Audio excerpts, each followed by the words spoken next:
In troubled times he will not fear. God is our. The older I get and the more that I engage with God's people, I understand the power that music ministry has on the lives of people. There are people who will experience God in the music. That's where they meet God, in the music, versus in the prayers or in the sermon or in the benediction. But music is where the presence of God becomes manifest for them.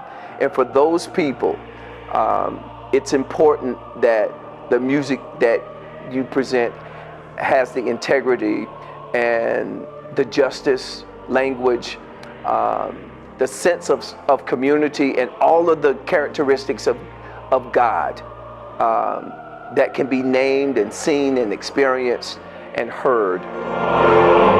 The interactions of the Matthew 25 initiative, dismantling racism, eradicating poverty, equipping congregations to be vital, interact with worship and music in different ways. We think of worship as something that propels people into the world to work on those things, and worship and music have their part in doing that. The hope is that we're able and invited to bring all that we are, all that we hope to be, all that God calls us to be, and experiment together to more deeply understand that sense of call, so that when we go out into the world, we don't shy away from asking the tough questions and trying to be a part of the solution when it comes to issues of justice, when we see people who are marginalized and oppressed, that we understand that who we're called to be is who we're called to be together in that larger community, and we can't do it alone. This is a challenge because a lot of us are part of rather homogenous worshiping communities. And so that expanding of imagination, that collaboration across difference, that can lead to really beautiful reconciliation is hard.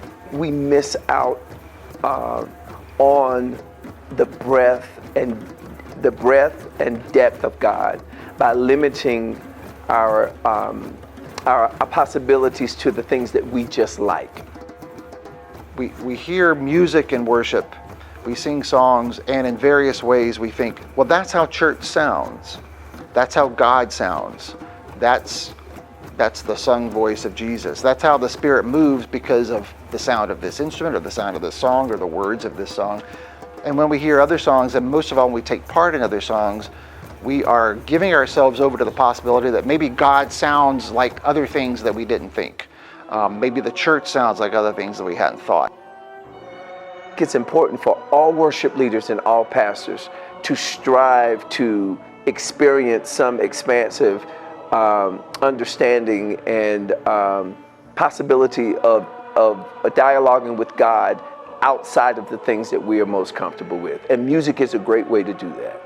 This is the beauty of the gathering ministry of Christ, of the kingdom of God, that none of us has the full picture of who God is and what God is doing in the world. And so as we can collaborate with one another, learn from one another, simply be and live and exist with one another with grace and openness, that creates a depth of experience that could never come about if we're working on our own.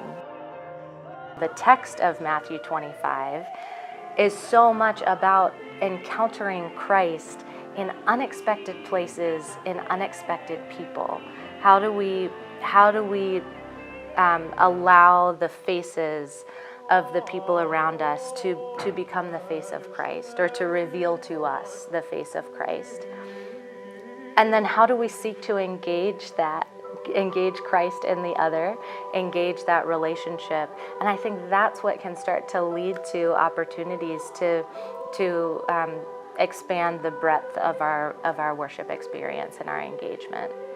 But I think it has to start with an openness to relationship.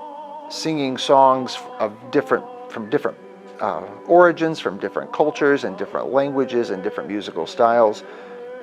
those are not substitutes for getting to know different people, from being engaged in different communities, from having different friendships. Let's have a continued conversation, continue to think about what these things mean, how all these different puzzle pieces come together, even as you leave this place and try to live out your faith outside of this church building or sanctuary. Songs alone won't eradicate poverty. Songs alone won't dismantle racism. But songs may help us understand other people. They may open us to relationships and to learning that we hadn't before. I hope and pray that any worship leaders or worship committees who are passionate about this Matthew 25 initiative will allow it to seep into their worship planning, worship leading, and worship reflection. Examine your choices and be intentional, but also allow the Spirit to do its work in you and in your leadership.